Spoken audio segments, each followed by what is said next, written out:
Cool. Good morning, everyone. My name is Hugh Ashbrook. I work on the community side of things with Cassandra. Welcome to our monthly contributor meeting, where we look at different CEPs, Cassandra enhancement proposals, and the work going on there.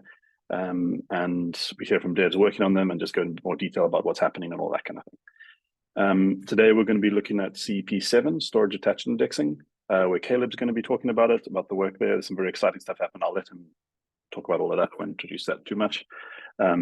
This was a bit of a change from what was previously advertised as CEP 15, the general purpose transactions, but we can cover that in a separate meeting sometime in the future.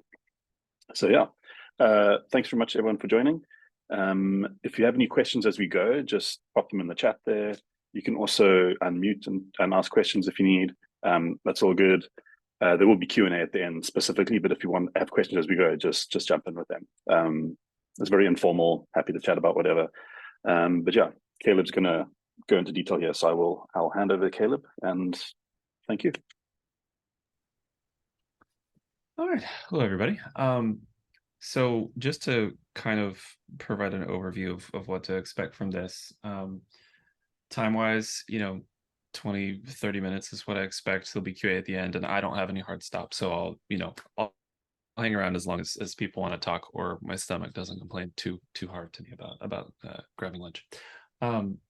So what I'm going to do is go through kind of the really quick, very abridged history of secondary indexing, indexing in general in the Cassandra ecosystem, and kind of how the project has approached that from the beginning, and talk about some of our various attempts to solve that problem, or to do something in that problem space, leading up to the storage attached index project, which is CEP 7.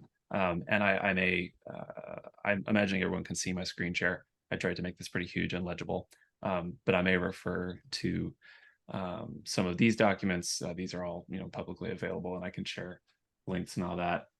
But we'll go through that, and then I'll talk a little bit, some more specifics about storage attached indexing and how that project is going, what its sort of current state and next steps are, where we expect to see that in release terms and all that. So I'll kind of go back and start at the beginning.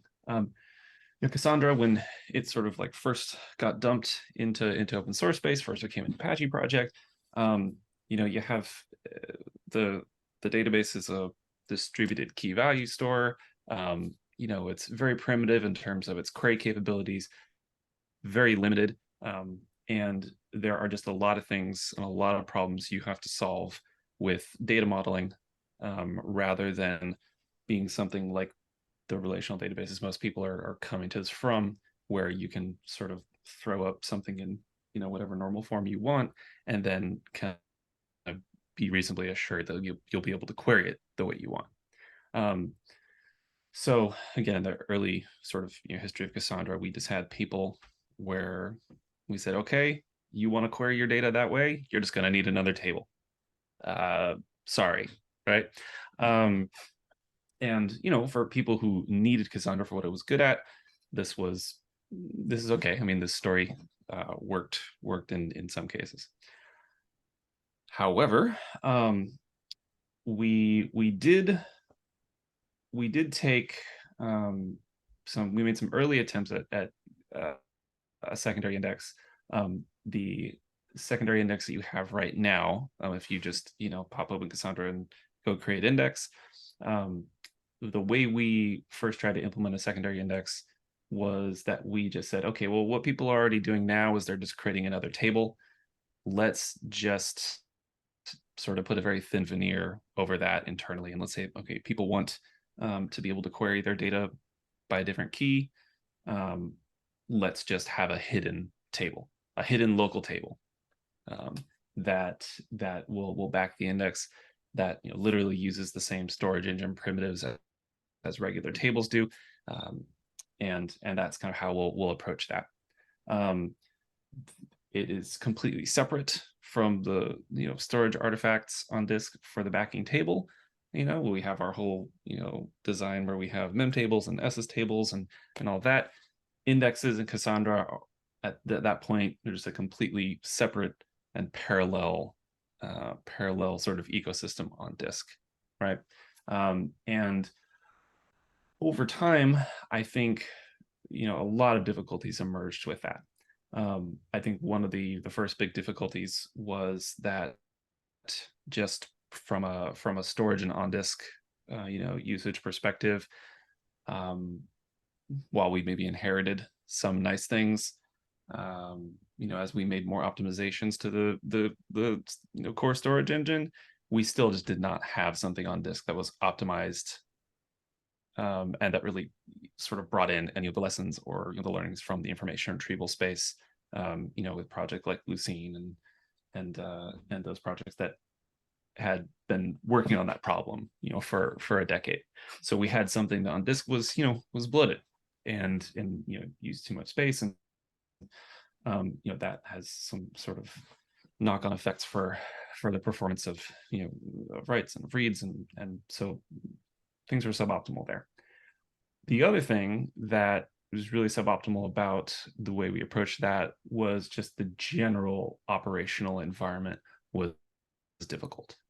So when you think about things that you typically want to do with an index, like maybe I want to build it incrementally, right? Or I want to make sure that it's easy to do streaming, or like the streaming that happens in repair or during bootstrap.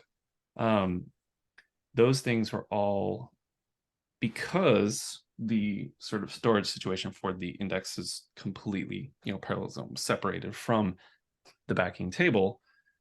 We were not able to do those things easily. We ended up creating an entire management apparatus around trying to figure out whether the index was built or not, whether the index was in sync with the backing table or not, and all those pieces of complexity added up to create a situation where the thing didn't perform that well. It was hard to do things like shrink or expand a cluster. Many things were difficult. There were lots of gotchas, and there were some things that were just, because of that, also just entirely unsafe. There are still unresolved consistency and availability issues with the legacy secondary index framework, going back to such like core operations as streaming.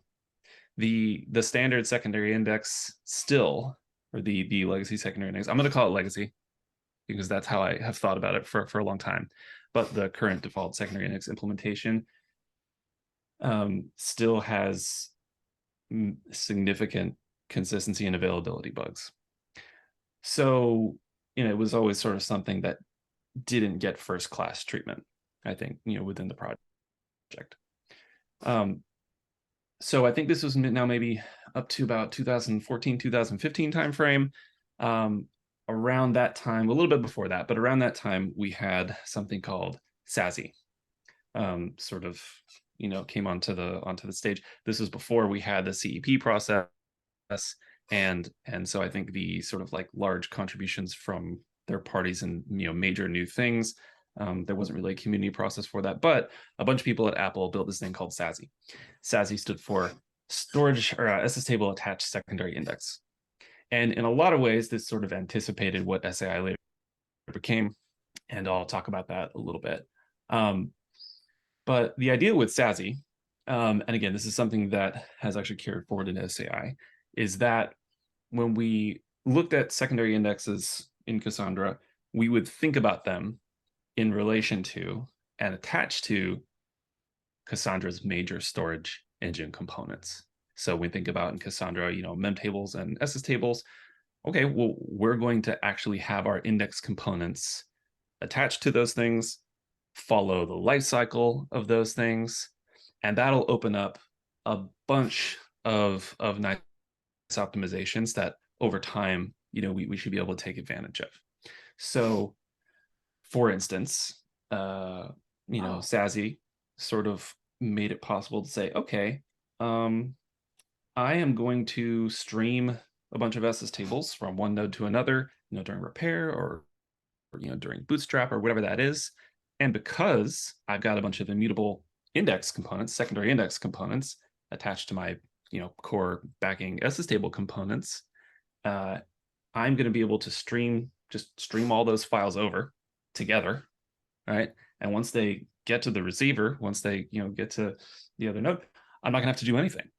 I'm not going to have to take that backing data and do a bunch of index rebuilding. I'm just going to maybe send them over. I mean, maybe do some checks on validation, do something to make sure that the stream wasn't corrupted, all that. But then I'm done, right? If you have a situation where you have existing data and you want to put an index on that data, let's say I have a 20 column table, and I've got fairly large partitions, and I want to search within those partitions, on something other than the primary key, right? Or it could even be some component of the primary key, right? But I want to do like a numeric range search, or I want to do a like query or whatever else it is. So I put an index on that column. There you go. The index is obviously not going to be usable until it's built, and that takes some time. But let's say I get 80% of the way, and say this is a big data set in a local context. I get 80% of the way through, and the node explodes, or I have to shut down the node, for some reason, or something fails for whatever reason. Now, when I come back up with Sassy, again, with the sort of default, the old legacy secondary index, we were never able to build a good mechanism for doing incremental index building. For Sassy or for SAI, because all the index components we have are attached to the backing core on disk components, we can just say, okay, let's just look at all the SS tables and which ones have I built indexes for. Cool. Okay, well, this one and this one. Okay, well, I have these 20% of the remaining SS tables I don't have indexes for yet. So let's build those while we're keeping the index unavailable for queries, right? Let's just build those, and then when they're done, we're done. We can make the index available. We don't have to go back and start from the beginning, right? So the SS table attached concept is sort of one of the big 2 or 3 concepts that SAI and CEP7 build on. And so that's kind of one big thing. And so Sassy introduced that. The problem with Sassy, so made some nice conceptual advancements, but Sassy had a couple of problems. The first one is that when it was built, it was sort of built with it was built in kind of the Cassandra 2.1 era, and it indexed partitions and not rows. And when you go back and you look at the places where local secondary indexes are useful in Cassandra, because again, remember, all secondary indexes in Cassandra are local. And when we index something, our data locality is still tied to the partition key of the backing table, in the sense that it's not like a materialized view, or what some people call a global secondary index. The query side of things still works best when we have a large local sample space. We have like token restricted queries or queries within a large partition. You certainly don't have to do that, but that's just where you get the most query throughput. And when you do that, indexing a partition ends up not being super efficient if all you're doing is saying, hey, well, this partition might be a match or might have a match for the data I've got, but then you have to go through and post filter 1 million rows in a partition, let's say, right? So Sassy index partitions are not rows. So that was sort of one of the deficiencies that we needed to address going forward if we wanted to do something interesting with Sassy or a Sassy-like system. The other thing with Sassy is that it did not take advantage of a lot of opportunities for, I'd say, like compression and sort of optimization of the on-disk storage picture when you indexed more than one column on a backing table. So there were a lot of things that were duplicated if you index more than one column, and so you just got a situation where the amount of bloat, on disk got bigger and bigger and bigger, grew linearly with the number of columns that you indexed, modulo what data type you had, and some other details around that. So that was kind of the second big thing with Sassy. The third thing was sort of aside from that, sort of area of missed opportunity, based on the fact that a bunch of, indexed columns shared a bunch of things related to the SS table, and at the SS table level, is that the actual sort of terms dictionary, the actual inverted indexes or the numeric, range in the indexes, and then the postings, sort of bringing some terminology from Lucene, the postings for individual column indexes in Sassy, those formats on disk were not optimized for skipping, for just general on disk usage, and so there were a lot of opportunities to improve there. So we sat back and we said, okay, can we evolve Sassy? Can we try to make minor optimizations to Sassy to sort of get it where we want it to be? And the results of kind of that whole discussion, I mean, a lot of that was mostly inside DataStax, but the result of that discussion was ended up being CEP7. So as the sort of community's process, the CEP process for making major enhancements to the database matured, that sort of went along with the creation of CP7. As you can see, we're up into like the 30s now. This was a fairly early CEP, I guess, in the history of CEPs. Not in the first couple, but definitely in that first raft of things. And sort of here we described what we would do, and we took a lot of the concepts from Sassy in terms of like the SS table attachment and sort of the framework that Sassy had to have built into the core database around SS table writing for listening to events during the sort of linear write of an SS table. So we took all those things, but then kind of everything else we completely redid. So all the on-disk formats were rewritten with an eye toward compression and making sure that we use disk efficiently at the column level, but then also at the SS table level, where we made sure that we scaled better than linearly as we added more column indexes to a single table, that we index more columns on a single table. And then we also took some of the things that Sassy had the potential to do, like zero copy streaming, or like entire SS table streaming, bringing along already built index components, and we made those actually work. Things like taking snapshots and those including index components, made those actually work. Fixed some lingering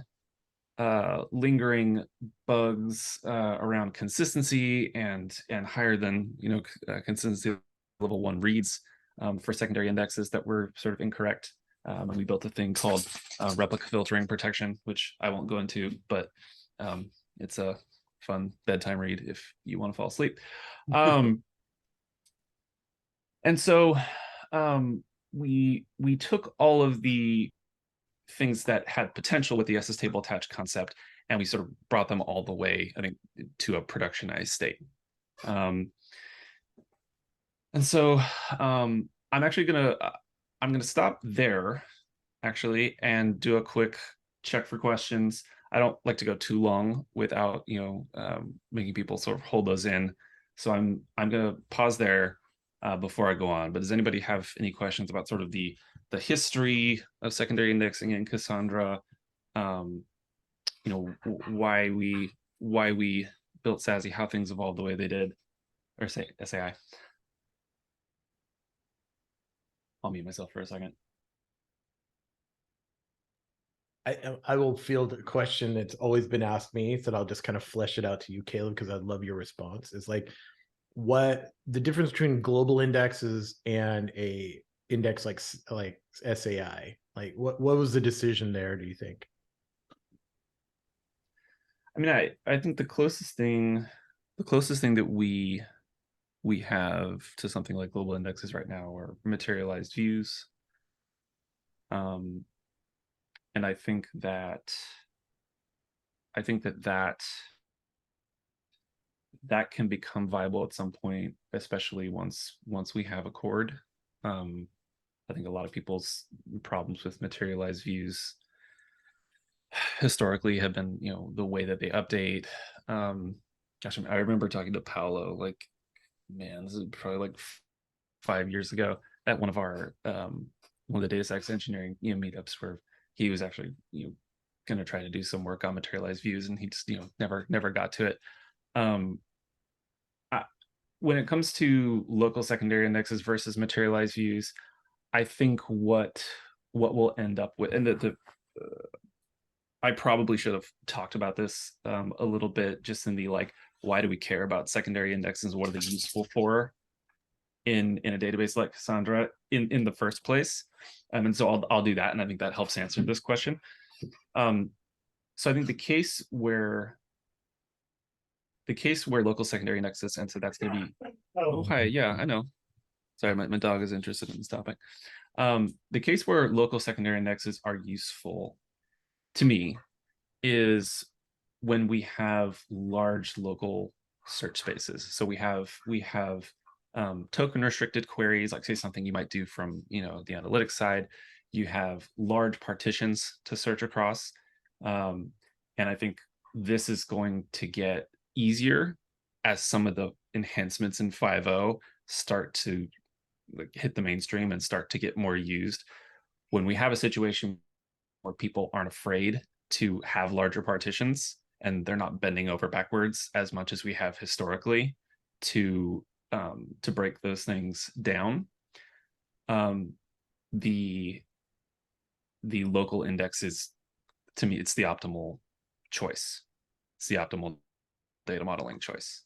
When we have things like time series that are going to mostly exist in a local context, when we're filtering across those things, like this is going to be, I think, super useful for that. And there it's not that, I think in that case, the sort of complexity or the overhead of having a global index is just not necessary. And then the other thing is, I think that when the query patterns work, when you actually have this sort of large local search space related query pattern, the right side of things is just much simpler and faster with the local index. When the data I'm writing is just a follow-on and shares locality with the backing table, that works better. I mean, just you're going to get better write throughput. You have a better story there. So does that sort of answer your question? I think there is going to be discussion as we go forward, especially when we have materialized views, a chord, and SAI all in the mix from a data modeling perspective. We're going to have decent messaging around which one to use in which situation.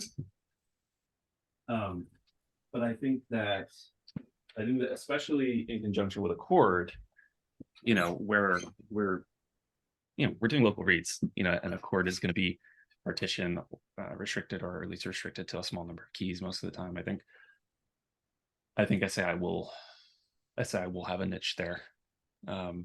It comes down to performance, I think, and that's probably the main reason for that question. Global indexes are going to be highly performant in a distributed setup, or at least they should be, like in a large amount of nodes. With a global index, you're going to be optimizing for reads. Right. You're going to be optimizing for global reads.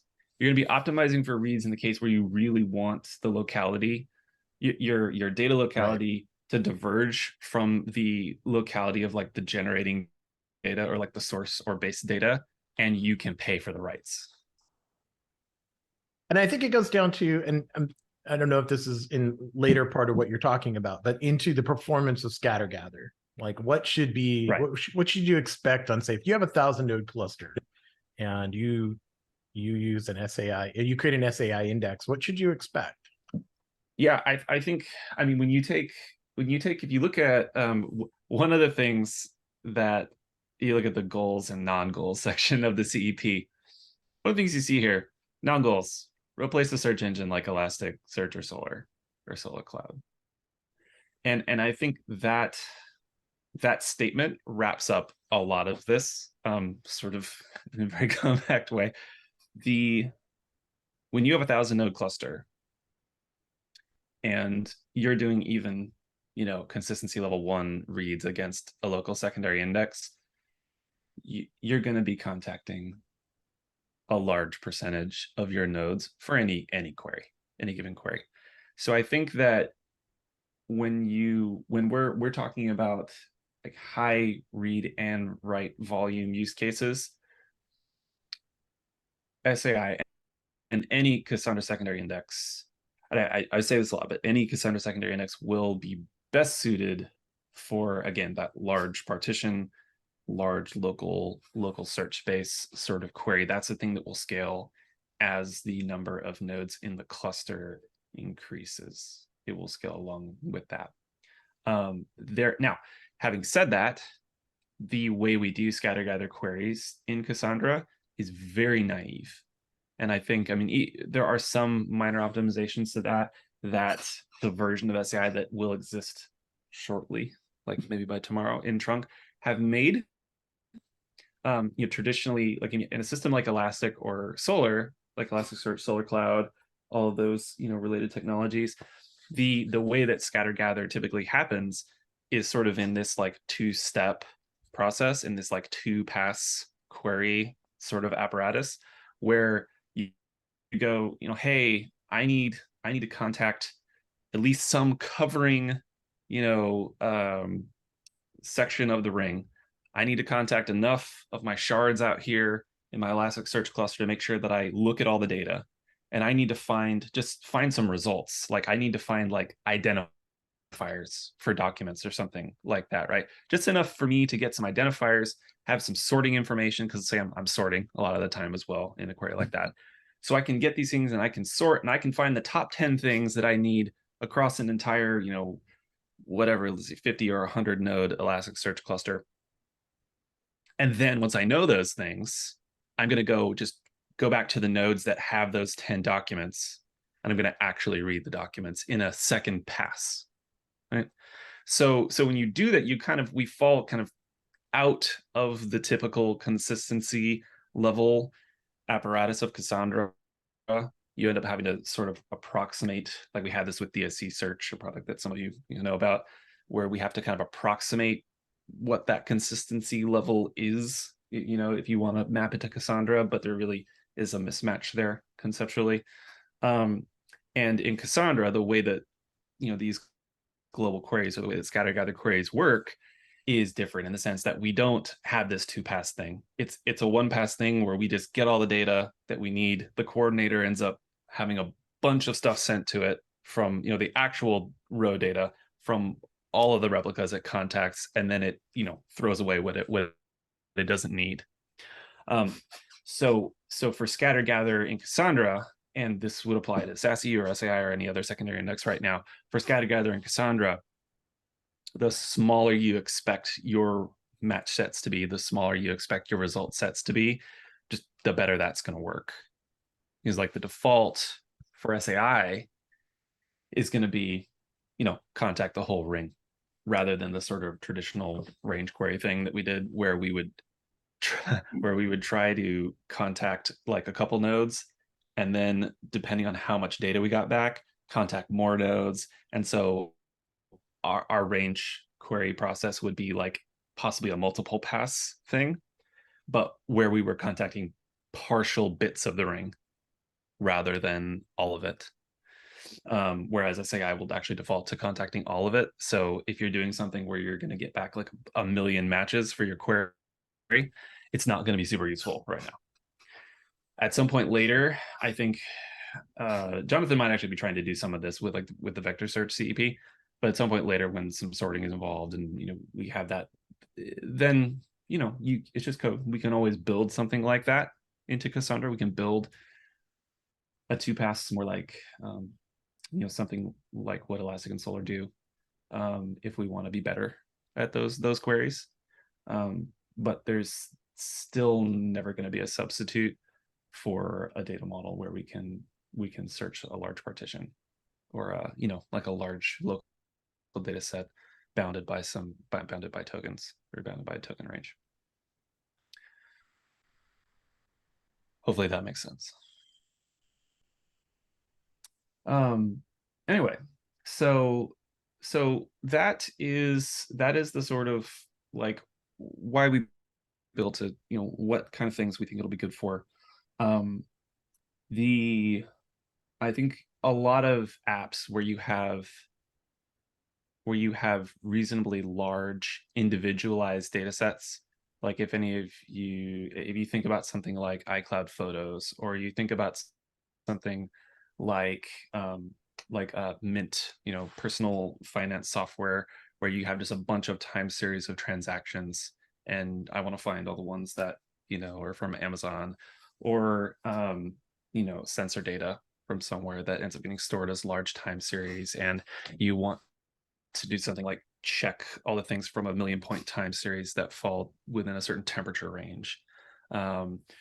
These are the kinds of things I think that really SAI should hit it out of the park, like where it should just should do really well. The cases where you have maybe slightly more complex key structures, and you want to be able to have essentially an alternate clustering order. You want an alternate clustering key, where right now once you sort of set that, you're locked into that unless you want to create another table. And be able to do that without the storage overhead of creating another table. And then just you're also going to have this expansion of general query capabilities. The legacy secondary index, supports equality queries at the end of the day, numeric text equality queries. There's support for simple text filtering or tokenization. There's no support for things like light queries, which we'll have shortly with SAI. No support for numeric ranges. There are just a lot of things you can't do. And we'll do all those things. We'll be at feature parity. We are at feature parity now, with the legacy secondary index. But being able to do all these additional things, opening up different kinds of queries, even just simple text prefix and suffix queries, being able to do those efficiently will be a big win for a lot of people, I think. So yeah, I think, oh nice, it's already been like 35 minutes. See, I could probably talk about this all day, since it's been such a huge part of your my dog's life not for gonna the let last you do that. 6 years. I sent her away. She's exiled from the office. But yeah, I'm trying to think of anything. Oh, so in terms of general project updates, so half of you are probably on the mailing list, the dev mailing list and all that. But after, starting, man, I don't know, it was like a year and a half ago or something, the CEP has now progressed to the point where we are, I think literally today, I will be starting the merge process, getting the CP7 SAI feature branch merged to trunk, in preparation for a 5.0 release. So we are now basically down to 0% risk that SAI does not arrive in 5.0. There are some things I think that we will land after we merge, in terms of performance and nothing really correctness related, but some things in terms of performance and resource usage that I think I'm not quite happy with right now. But I think that those things are tractable problems for us to solve before merge, or sorry, before like a hard freeze for 5.0. So so yeah, watch for that.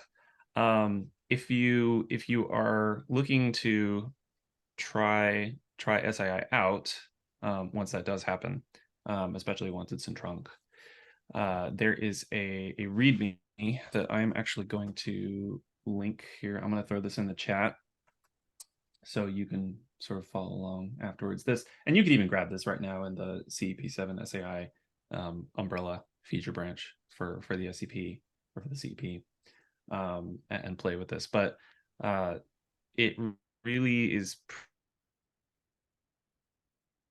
it's just create yourself a table in a key space, something you want to index. And Patrick, I don't know if you've actually seen this since I did it, but you now can create SAI indexes with a syntax that is, I was on that. I was on that. simple. I was on that thread. This is what I was advocating when we had the big vote. Yes. Yeah. So I think there, in terms of the way this rolls out, and I think it's worth talking about, Caleb. Like, this is a substantial change from 4 to 5, like how the syntax works. Yeah, I think so. Going back, like again, sort of historically into the way secondary indexes were done, and then how the syntax, like even the DDL for how we dealt with secondary indexes was kind of fragmented and weird from the beginning. Like I'm saying weird, like not to like demean the contributions of anybody, but we really had these like two separate syntaxes for secondary indexes. There's like this create index syntax, by Katerina. There's this create index syntax, which we came up for alongside the sort of original, default secondary index implementation. And then we had this whole separate like create custom index syntax where we took like a class name and that tied into all the interfaces and the framework for the secondary index framework internally. And that's just not a great story. When people are approaching this, and some people approaching this for the first time, what they want is this. They want, hey, create an index on this column and maybe use a particular index implementation. People are used to this coming from other databases where maybe there's a default, but it's like, use hash index on this column, use this kind of index on this column. That is a story we can sell in terms of DDL, usability, in terms of syntax usability. What will happen when 5.0 rolls out, so just in terms of compatibility, in terms of what we do syntax wise, is that there are two things that operators will have some control over in YAML space for now, because we don't have transactional metadata quite yet, or at least like not right this second. One is operators will be able to control what the default index is. So when 5.0 rolls out, if I were to make this create index statement here and I let that using clause out, we would default to continuing to use the legacy default secondary index. We're not going to break that behavior in 5.0. And then the second thing that users will have, or operators will have control over, is whether an index has to be specified.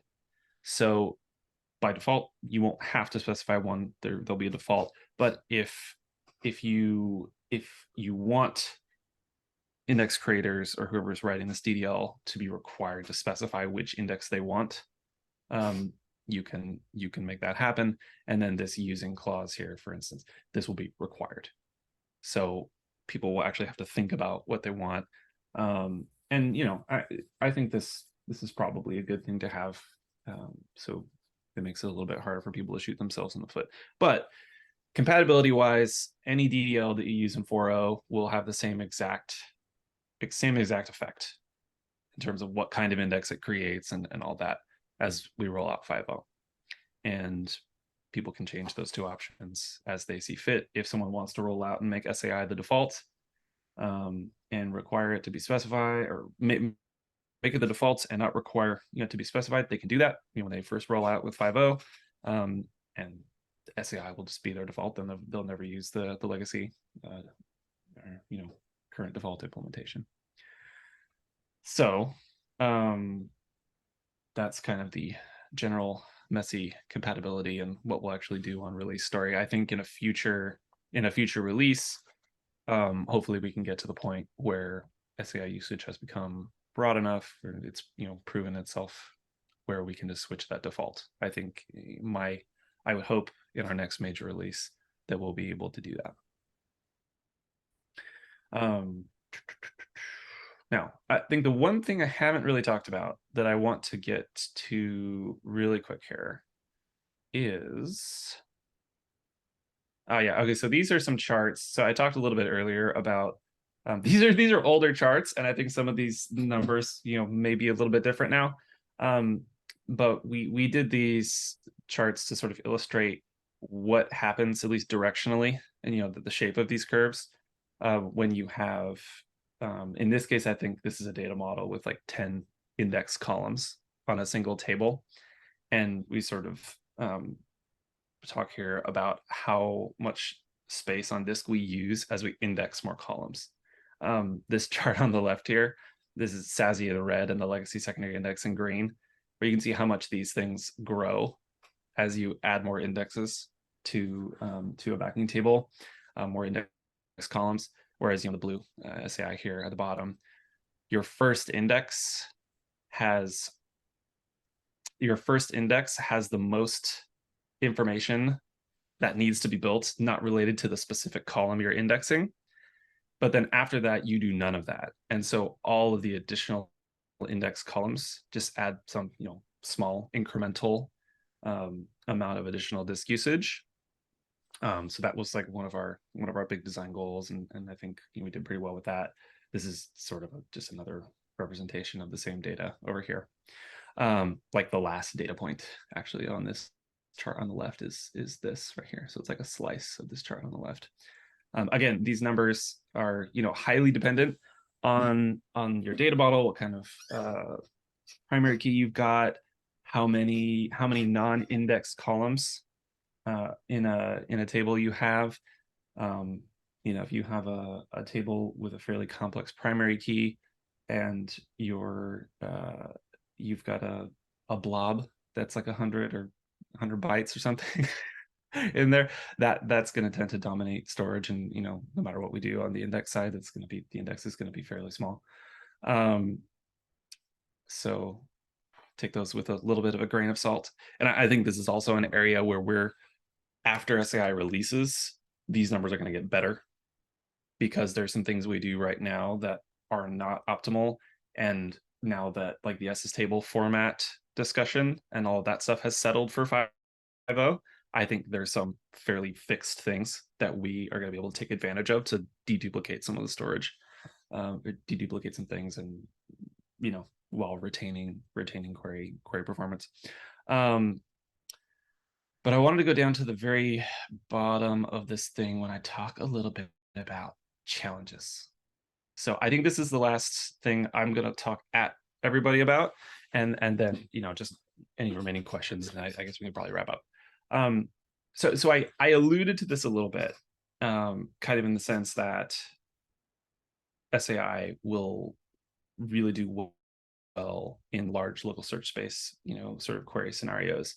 And one of the things that being SS table attached, and so this is kind of just a general, like, think about this. One of the things about being SS table attached is that we have different compaction strategies, right? So in a situation where your secondary index on disk artifacts are directly attached to SS tables, the number of SS tables you have can have an effect on query performance, right? On the right side, we don't care, obviously. We're still writing SS tables incrementally. Although, there's more or less compaction activity depending on what compaction strategy you use. And obviously there's overhead to writing the indexes that go along with those. But for queries, if you, let's say, use LCS, and you're going to write queries that are restricted to a single partition or a small token range, even if, that's a fairly large partition, whatever, LCS is going to do great. LCS is going to be fantastic for you, because you have a very small number. You're just, you have that slice that contains that partition, For all the LCS levels, you're gonna hit a very small number of SS tables to do your query. It's gonna be super awesome. If you are, you end up doing global queries on a table that uses LCS, it's not going to do that well, right? That is a case where you might struggle a little bit, because now you found out you're going to hit, I don't know, say we're going to hit R3 and we're going to hit a third of the nodes in our cluster. We're going to hit 300 something nodes in a 1,000 node cluster. Well, that scatter gather is a problem, perhaps, but small cluster. Let's just say it's a 9 node cluster, and we're going to hit 3 nodes. Well, in each one of those individual nodes now, because I don't have any, let's say they're pretty dense nodes, because I don't have any token or partition restrictions there, and I've got, I don't know, let's say I've got a couple thousand SS tables with LCS, well, I'm going to have to search all of them. So the more SS tables you have to search, the more work we have to do to collate together the matches from all those SS table attached indexes, if that makes sense. So that's something to think about. And I think like right now, as 5.0 releases, UCS is not going to make it into 5.0 probably, from what I can see, although I'm not sure. Rolling out into 5.0, I think if you're going to have global scatter gather queries as a primary use case with SAI, you're probably going to want to use size tier compaction.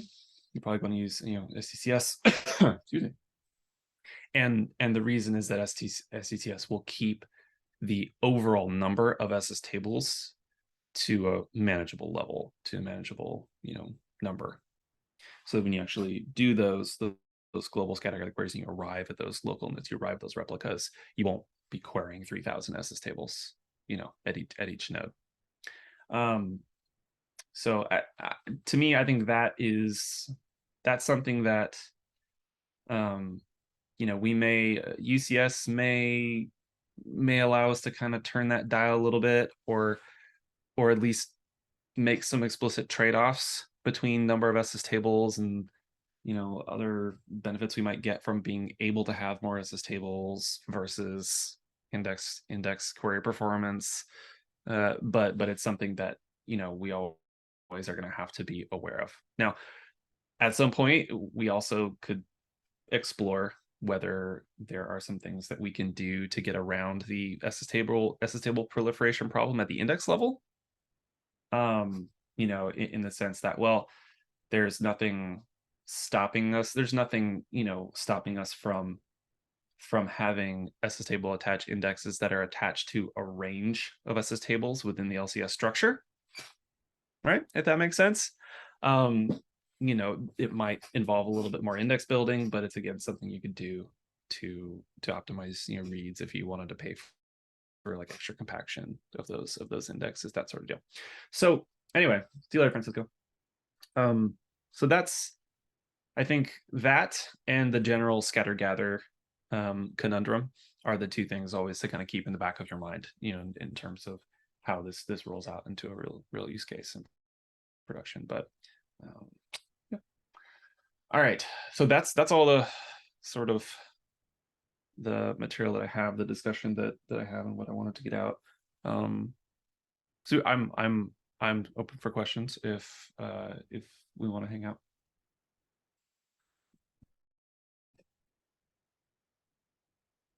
Let's mute myself here.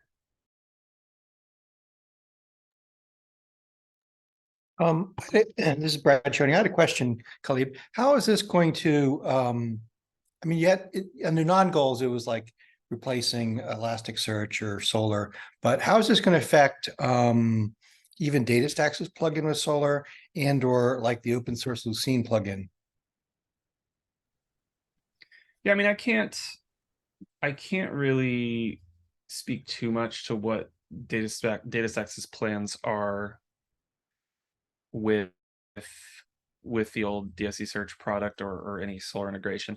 I think the reason why we sort of had, at least as part of the CEP here, replacing a real search engine, and real, I put in quotes, right, replacing a real search engine, is that there are issues when you get into things like relevance. That is a whole problem space that we did not want to try to get into with this first CEP. And I think when you're in relevance space, you know, you can do relevance within large, like the large partition search context, I guess. You know, I mean, that's something we could do, but all of the things that, you know, Solar, Cloud, and Elasticsearch have worked on for over a decade to perfect relevant search, we didn't want to try to boil the ocean with CEP7. Now, I know since we've done this, there's obviously this whole, you know, there's like the vector search stuff that Jonathan and some other people are working on that, you know, has its own CEP now. And I've followed that a little bit, but you know, I think that's just, I don't think that having relevance capability is something that is necessarily wrong for Cassandra. It's just that, like everything else, it's going to have the same basic hurdles to overcome in terms of like the query patterns and the scatter gather situation.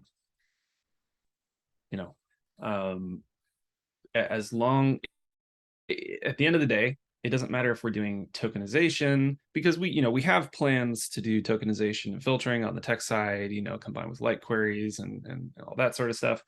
And, you know, even geolocation search at some point is something we could do once we have this out, and once we have the framework out, and you know, this is what the vector search stuff is based on. And once we have the framework out, we can do a lot of things. It's just that some of the basic architectural constraints don't just disappear, you know. So I mean, again, anything we can do that fits that sort of large, either low query volume, right, like an auditing database, like one thing where this is like not going to matter is, let's say we have like more of like a human level exploratory auditing database that is like a 95% right workload. The scatter gather is probably not going to be a huge problem, right? But yeah, anything we could fit into that large local search space mold, whether it's relevance or geolocation search or the stuff we're doing now, it's all okay. Like that stuff is all going to work reasonably well, you know, once we can get it down to once we can arrange it as something that's not like contacting half of the cluster for any given query, it more or less works all right. You know, and then there's some things like sorting and which is a whole nother problem space, and almost like, so it's a major undertaking, you know, by itself. But yeah, does that sort of answer your question? There was a time when I obviously was a little bit more connected to what was going on with Solar at DataStax, but being the team lead, but that time has passed. Okay, thanks.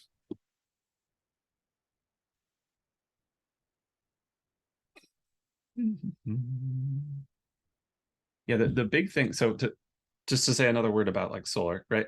So the biggest problem at the end of the day with the way that the Solar integration worked at like in DSC, and if you try to integrate something like Elastic or Solar with Cassandra, is the read before write apparatus. It's when you have a situation where Solar, or you know, if Lucene underneath both of them wants full document updates, and you are constantly having to build full document updates and reading on every write, that's the thing that really breaks Cassandra. That's the thing that really breaks the architectural decision-making patterns of Cassandra, and the thing that you obviously just don't have with like Sassy, you know, or SAI. We're never reading to write, you know, where everything we write in SAI is an append. I mean, in the index itself in SAI doesn't even write tombstones. right? It doesn't do deletes. It writes the index is positive matches, and then we do post filtering against the regular index or the regular read path to resolve those things.